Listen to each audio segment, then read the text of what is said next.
સુરતમાં ભાજપ મહિલા મોરચાના નેતાના અપમૃત્યુ કેસમાં ખુલાસો થયો છે। દીપિકા પટેલે આપઘાત કર્યાનું ફોરેન્સિક પોસ્ટમોર્ટમમાં સામે આવ્યું છે। દીપિકા પટેલે આપઘાત કેમ કર્યો તેનું કારણ હજુ પણ અકબંધ છે। પરિવારજનોનો દાવો છે કે દીપિકા માનસિક રીતે મજબૂર હતી। દીપિકાને બ્લેકમેલ કે મજબૂર કરાઈ હોવાનો પરિવારજનોનો આક્ષેપ છે। પોલીસે દીપિકાના કોલ ડિટેલનો રેકોર્ડ તપાસવાની કામગીરી પણ હાથ ધરી છે। ત્યારે દીપિકા પટેલના દીકરાએ કોર્પોરેટર ચિરાગ સોલંકીને ફોન કરીને જાણ કરી હતી। ચિરાગ સોલંકીએ ઘરે પહોંચીને દીપિકાના મૃતદેહને નીચે ઉતાર્યો હતો। દીપિકાએ દુપટ્ટાથી ગળે ફાંસો ખાધો હતો। ચિરાગ અને દીપિકાના પરિવારને ઘર જેવા સંબંધ હતા। દીપિકા ચિરાગને રાખડી પણ બાંધતી હતી। સંવાદદાતા ધ્રુવ જોડાયા છે। ધ્રુવ, જણાવશો કે સુરતમાં ભાજપ મહિલા મોરચા નેતાના અપમૃત્યુ કેસમાં હવે એક પછી એક ખુલાસા થઈ રહ્યા છે।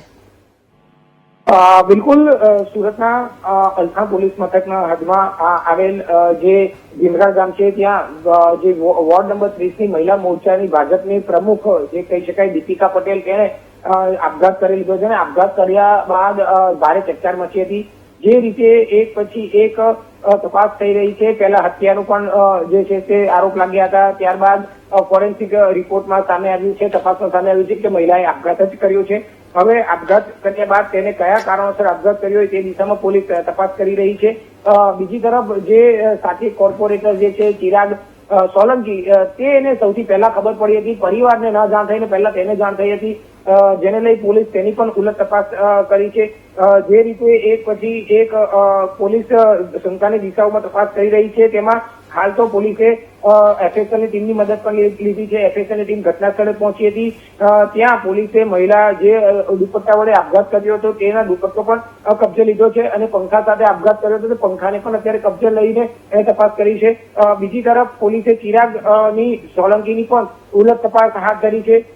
તો સાથે સાથે જે રીતે ચિરાગને સોલંકીને એવું જણાવ્યું હતું કે પ્રથમ મને તેના જે આપઘાત કરનાર મહિલાના પુત્રો છે તેને ફોન કરીને જાણ કરી હતી, તો પોલીસે મહિલાના કોલ ડિટેલની પણ અને સીબીઆરની પણ તપાસ હાથ ધરી છે। એટલે કે આ મહિલાના મોત પાછળનું સાચું કારણ શું છે એ જાણવા માટે પોલીસ હાલ પ્રયત્ન કરી રહી છે। આપઘાત કર્યો છે તે કોના કહેવાથી અને કોના પ્રેશરમાં આવીને આપઘાત કર્યો છે। જોકે પરિવારનું એવું પણ માનવું છે કે દીપિકા જે છે તે એટલી નબળી ન હતી, કમજોર ન હતી કે આપઘાત કરી તે ખૂબ જ મજબૂત હતી અને તેને આપઘાત કરવા પાછળ મજબૂર કરવામાં આવી છે। ક્યાંક તેને બ્લેકમેલિંગ પણ કરાતી હોવાની આશંકા વ્યક્ત કરી છે। એટલે આ તમામ દિશામાં હાલ પોલીસ તપાસ હાથ ધરી છે। બીજી તરફ ચિરાગ સોલંકીનું નામ વાળી ઘડી સામે આવી રહ્યું છે, તો પોલીસ તેની પણ ઉલટ તપાસ કરી હતી અને તેની પણ પૂછપરછ હાથ ધરી હતી। જી બિલકુલ ધ્રુવ, માહિતી બદલ આભાર।